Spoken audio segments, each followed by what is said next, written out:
Paz do Senhor Jesus. Vamos à leitura hoje no capítulo 22 do livro de Gênesis, onde Deus vai mandar Abraão matar o seu filho Isaque. Então vamos lá, você está firme no propósito? Então pega a tua Bíblia e vamos meditar na palavra do Senhor. A palavra de Deus diz assim: e aconteceu depois dessas coisas que tentou Deus a Abraão e disse-lhe: Abraão, e ele disse: eis-me aqui. E disse: toma agora o teu filho, o teu único filho, Isaque, a quem amas, e vai-te à terra de Moriá, e oferece-o ali, em holocausto, sobre uma das montanhas que eu te direi. Então se levantou Abraão pela manhã, de madrugada, e albradou o seu jumento, e tomou consigo 2 de seus moços, Isaque, seu filho, e fendeu lenha para o holocausto, e levantou-se e foi ao lugar que Deus lhe dissera. Ao terceiro dia levantou Abraão seus olhos e viu o lugar de longe. E disse Abraão aos seus moços: ficai-vos aqui com o jumento, e eu e o moço iremos até ali, e havendo adorado, tornaremos a vós. Ele está subindo, mas ele tem confiança de que o menino vai voltar, né? Nós tornaremos a vós, nós, não é eu tornarei a vós, não. Nós tornaremos a vós. Então ele tem certeza de que ele vai subir com Isaque, mas que ele vai descer também com Isaque. E tomou Abraão a lenha do holocausto e pô-la sobre Isaque, seu filho. E ele tomou fogo, o cutelo, na sua mão, e foram ambos juntos. Que lindo esse versículo. E Abraão tomou a lenha do holocausto e pô-la sobre Isaque. Isso aqui lembra alguma coisa para você? Jesus Cristo carregando a sua cruz. Isaque aqui, carregando sobre o seu ombro, né, a lenha para o sacrifício, para o holocausto. Nos lembra Cristo. E foram ambos juntos. Então falou Isaque a Abraão, seu pai, e disse: meu pai? E ele disse: eis-me aqui, meu filho. E ele disse: eis aqui o fogo, a lenha, mas onde está o cordeiro para o holocausto? Olha que interessante aqui, esse versículo ele toca na alma, né? Porque Abraão sabia, né? O texto nem fala sobre Sara, porque imagina, Sara esperou tanto tempo, né, pela promessa de segurar em seus braços um filho. Imagine se Sara soubesse disso aqui. Então eu imagino que Abraão, ele fala: nós vamos fazer uma pequena viagem, né? E assim ele sai com o menino. Agora ele sabe, né, que Deus pediu que ele subisse, né, que ele fosse até Moriá, né? E Deus fala: tu vai oferecê-lo ali em holocausto, né? Tu vai levar o teu filho Isaque e vai oferecê-lo ali em holocausto. Então Abraão sabia. Então por 3 dias, né, Abraão vai caminhando com diversos pensamentos em sua mente, mas ele também vai caminhando com fé, ele vai caminhando com obediência. Ele está indo obedecer à voz de Deus, né? E ele tem tanta confiança no Deus que ele serve, ele tem tanta fé no Deus que falou com ele: sai do meio da tua terra, da tua parentela. O Deus que prometeu guardar ele no caminho, e assim fez. Então agora Abraão confia em Deus de uma forma tão tremenda que ele vai confiar no Senhor. Então ele sobe com o menino, mas agora ouvir, né, o menino falar com ele, né? Imagina o pai que esperou tanto, né, para ter esse menino, ouvir dele: pai, né, o fogo está aqui, a lenha também, mas o cordeiro, pai, o cordeiro para o holocausto. Imagina Abraão sabendo, né, que ele teria que dar o seu filho em holocausto ao Senhor. Mesmo assim, né, ele permanece com fé. Aí Abraão vai dizer algo aqui tremendo da parte de Deus. E disse Abraão: Deus proverá para si o cordeiro. Sabe que coisa interessante, coisa linda, né? É de ver que ele acreditava tanto, ele tinha tanta fé que quando o menino pergunta: pai, tem lenha? Pai, o fogo, mas e o cordeiro? Deus proverá o cordeiro para si. Deus é o Deus provedor, ele proverá para si o cordeiro. Isso daqui é tão lindo, é tão interessante que eu imagino Deus no céu olhando agora para essa frase de Abraão: Deus proverá, e pensando, estragou a surpresa, né? Estragou, paro por aqui ou deixa ele continuar? Não, vou continuar para ver até onde ele vai. Mas algo lindo, Deus proverá, né? Imagina Deus do céu escutando do seu filho, né? Essa confiança, essa fé que Abraão tinha em Deus. Deus proverá, fica tranquilo, filho, o cordeiro Deus proverá, né? Assim caminharam ambos juntos, né? E vieram ao lugar que Deus lhe dissera, e edificou Abraão ali um altar e pôs em ordem a lenha. Ele vai, né, colocando as coisas em ordem, e amarrou a Isaque, seu filho, deitou-se sobre o altar em cima da lenha. Abraão vai organizando, Abraão está na prova, né? Abraão está sendo provado, mas Abraão está colocando as coisas no lugar. Em meio a essa provação que você está passando, aproveita para começar a colocar as coisas no lugar, sabe? Porque Deus, ele vai prover, né? Deus é o Deus que provê, mas você precisa colocar algumas coisinhas no lugar, você precisa arrumar, sabe? Algumas mágoas, alguns sentimentos dentro de você de raiva, de perturbação na tua mente. Você precisa colocar as coisas no lugar e confiar, né? Pode ser a provação mais terrível, porque eu acho que não existe provação pior do que a nossa mente. Quando a mente fica ali elaborando coisas, quando a mente fica assim criando situações, dizendo: você não vai vencer, você não vai conseguir, você não vai alcançar aquilo que Deus tem para você. O pior de tudo é a nossa mente. Então, Abraão ali está com vários pensamentos em sua mente, mas o seu coração, no seu coração tem a confiança, porque ele decidiu andar por fé. Ele decidiu confiar no Deus provedor. Isso é algo extraordinário, né? E ele organiza. Começa a organizar a tua mente também, começa a colocar as coisas no lugar, começa a mostrar, né, para as tuas dificuldades o tamanho do teu Deus. Começa a dizer para você mesmo, né, quando você se sentir desanimado ou frustrado, quando você se sentir perturbado, né, coloca na sua mente: Deus proverá.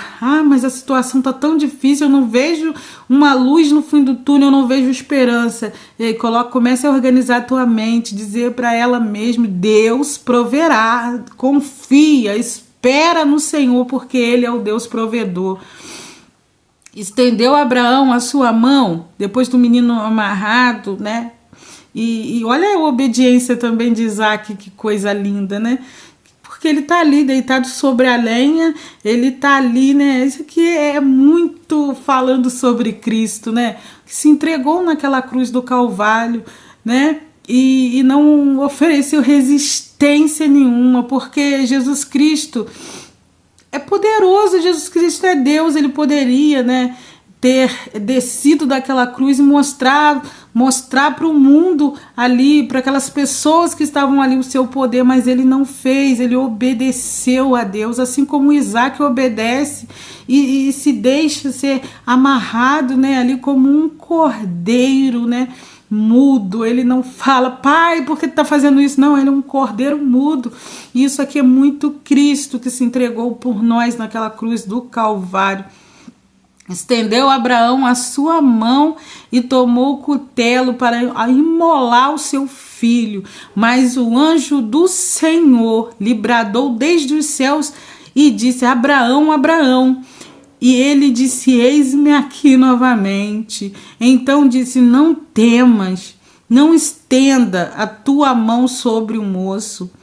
e não lhe faças nada, porque agora sei que temes a Deus e não me negastes o teu único filho.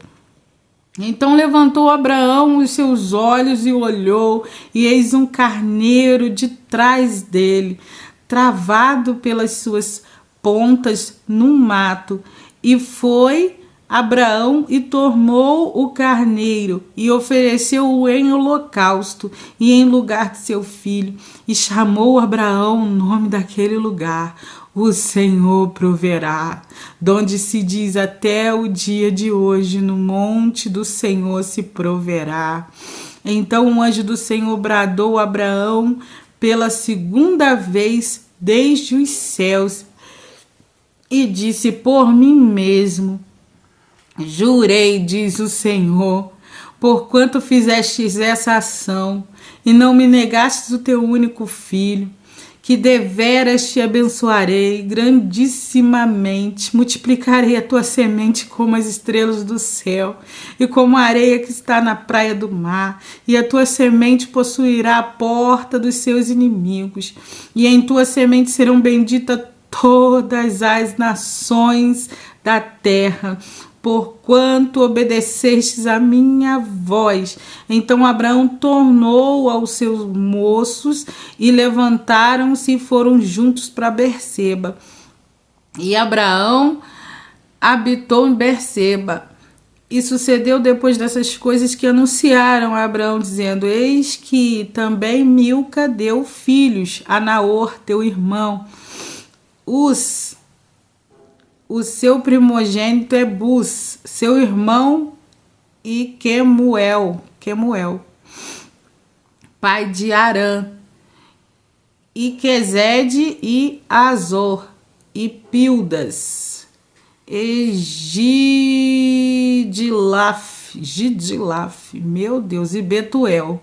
Betuel gerou Rebeca. Estes 8 dias, Milca e Naor, irmão de Abraão.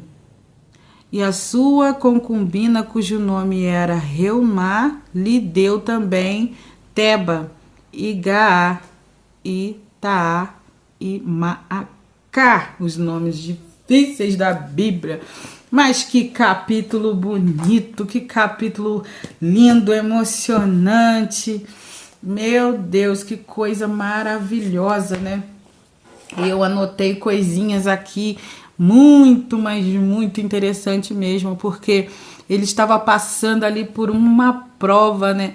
Mas aquela prova, né? Ele se entregou sem questionar, ele decidiu passar pela prova sem questionar, e ele decidiu passar com confiança, fidelidade e obediência. É assim que você costuma enfrentar as tuas provações, com confiança, fidelidade e obediência? É desse jeito, a gente só aprendendo com a palavra de Deus, né? As provações, elas servem para nos aperfeiçoar. A obediência, ela serve para nos aperfeiçoar, porque a gente só ganha obedecendo ao Senhor. A gente só ganha, a gente nunca perde. Eis-me aqui, né? Essa frase eis-me aqui aparece em Êxodo, também aparece em 1 Samuel e também em Isaías. Capítulo 3 de Êxodo foi quando Deus chamou a Moisés no meio daquela sarça de fogo ardente ali, e ele respondeu: eis-me aqui, Senhor, né? O chamamento ali de Moisés, quando Deus o chamou, né? E em 1 Samuel é quando Deus chama o próprio profeta Samuel, né? Quando ele era um jovenzinho, então Deus ele vai chamar por 3 vezes, né, a Samuel. E Samuel vai achar que é Eli que está chamando ele, né? E aí ele vai no profeta, né? No profeta Eli. E não é o profeta Eli que está chamando ele. Então ele fala: mas como assim? Quem é que está me chamando? Aí o profeta vai explicar para ele, né? Então ele vai responder ao Senhor: eis-me aqui. Então a gente vê Deus chamando, né, a Samuel quando o povo já estava corrompido, os sacerdotes corrompidos, né? Então, Ofni e Finéias, né? Já estavam todos corrompidos ali. E Deus está falando, Deus está alertando, mas ninguém quer compromisso. Então, Deus vai chamar a Samuel, né? Quando a lâmpada de Deus já estava se apagando ali. É forte. E em Isaías 6:8 é quando Isaías olha e tem aquela visão, né? Dos céus ali aberto, e ele olha, ai de mim que vou perecendo, e Deus vai chamar Isaías, e ele vai responder, eis-me aqui, Senhor. Então a gente vê, né, que a fé de Abraão se confirmou ali através da fé e da obediência, né? Ele chama o Senhor proverá, né? Jeová Jirê, o Deus que provê, né? Quando ali, né, Abraão levanta aquele cutelo, né? Então, quando a gente vê falar que Abraão passaria por uma provação, no capítulo fala, Deus manda Abraão matar o seu filho. Aí a gente pensa, que isso, né? Quem ainda não leu, né? Quem ainda não conhece a história, pensa, mas como assim? Quem já leu os capítulos anteriores, mas Deus não fez uma promessa? Como assim agora, né? Deus manda Abraão matar a promessa, né? Como assim? É o fracasso da promessa de Deus? É uma quebra de aliança pela parte de Deus? Mas a gente sabia que não, Isaac não ia morrer, porque Deus ele continua fiel à sua palavra, ele continua um Deus, né, imutável, né, que cumpre as suas promessas. Era somente uma prova para Abraão, para saber se ele verdadeiramente obedeceria ao Senhor. O escritor aos Hebreus observa a expressão, né? E ele observa e coloca, né, a expressão máxima de fé. Ele coloca Abraão na galeria dos heróis da fé, né? Ele estava tranquilo quanto a Isaac, né? Abraão estava tranquilo quanto a Isaac, porque ele sabia que Deus era tão poderoso que se ele quisesse, ele podia até ressuscitar dos mortos. Então, ele estava tranquilo, ele estava confiante ali, ele sabia que ele podia confiar em Deus, né? O carneiro prefigurou o sacrifício expiatório de Jesus Cristo na cruz. O sacrifício de Isaac prefigura o sacrifício de Cristo. No Moriá, um carneiro substituiu Isaac, mas no Calvário, ninguém pôde substituir o Cordeiro de Deus, que morreu em nosso lugar, né? E isso é forte. Ele tomou os pecados da humanidade sobre si. Ele foi entregue por holocausto, né? E sobre ele caiu a justiça de Deus, a justiça divina caiu sobre ele, né? É interessante a gente ver que Deus ele não aceita sacrifícios humanos, né? Mas exige uma entrega total dos nossos corações.